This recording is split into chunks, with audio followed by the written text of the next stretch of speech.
me, baby. I know you done heard it all before, but I wanna take you back to the good old days. Good home cooked food, good old steak, long walks in the park, we would talk forever.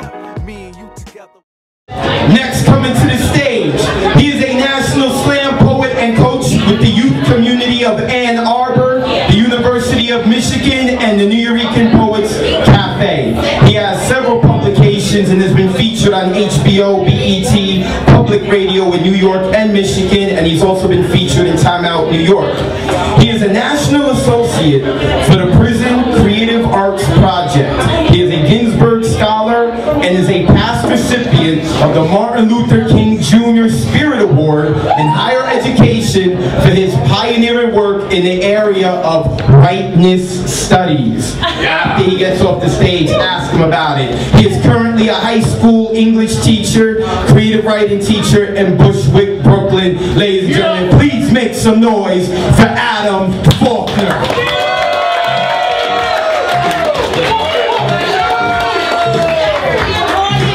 If you're alright, say yeah! Yeah! Wow. You can just let it go from the stomach. It sounds better that way. Not so much the neck, from the stomach, right? If you're alright, say yeah! Yeah! So much better. If you're alright, say yeah! Yeah! And if you're alright, say yeah! Yeah! If you're alright, say yeah! Yeah! So. Yeah. Hallelujah! Thanks for being here. Everything I love, including many of y'all. The glove compartment in my grandpa's '98 Escort holds everything I am tired of surviving. His body just 2 years yellowed into the earth. The green four-door passed on to me like a tired sweatshirt with too many remember wins to scrap. Its paint job peeling, wipers clunked down to their marrow. Now, days before my 25th birthday, it is a magnet for everything I refuse to apologize for. Parking tickets squeeze out the sides like stomach fat. A picture of an old girlfriend I thought I'd stuffed in a shoebox bent around a rubber-banded spool of ballpoints. The leftover shake from a shitty bag of weed I bought from a neighbor in Sunset Park. A crumpled list I wrote in second grade about things I wanted to accomplish before I died. President of the United States is the only thing on that list crossed off. Students' poems I promised to edit over 2 years ago.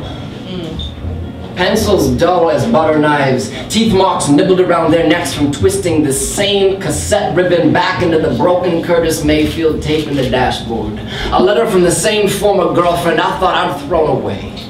Twice. Gutted ketchup packets, a ticket stub to a Ghostface show, frayed road maps to places I have not been since I was 10, a letter from my mother about not calling her.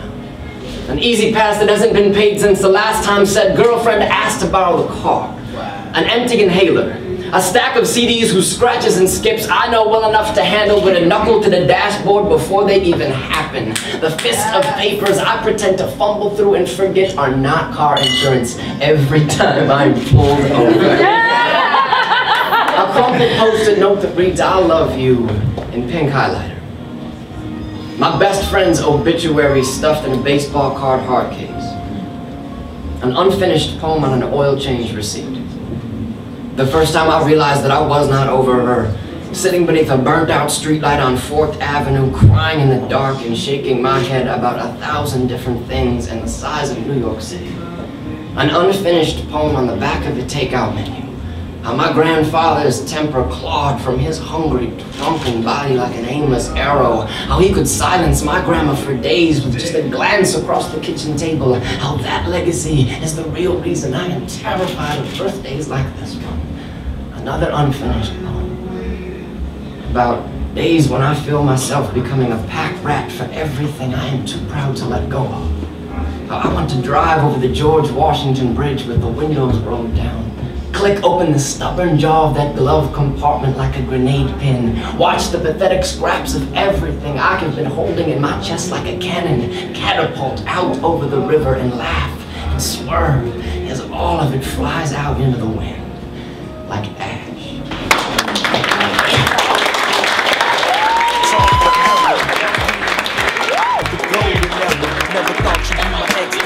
Jones on the phone, used to give you long pet name. Now I feel alone, got me zoning off track, looking at your pics.